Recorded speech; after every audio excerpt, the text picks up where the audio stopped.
屏东市复兴甲大塘路口，因为新设这机车待转区，改变民众20多年来骑奥多摆的习惯。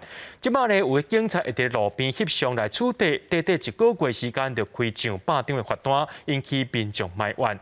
有民众唔知影家己已经违规啊，这奥多摆就安尼直直骑去，过无偌久就收到超过1万块的罚单。 警察看到骑奥多摆违规倒弯的民众，连伊砸车，阿伯煞无停。Hello， 停旁边，停旁边。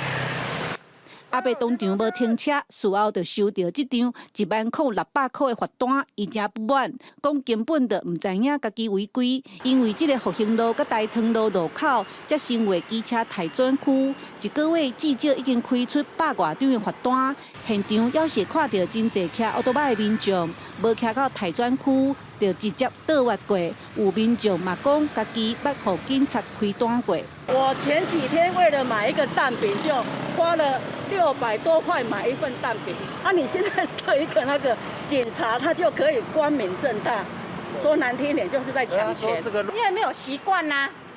那乡下人怎么有习惯带转？没有啊，常常很多人被抓下来啊。民众怨警察成为待转区，不过交通队表示会要求骑奥多摆的民众2段倒弯，是因为这条台27线，也就是复兴路，是屏东市往万丹、东港主要的路。去年这个路口就发生过40件车祸，有70%都是机车转弯不当所致。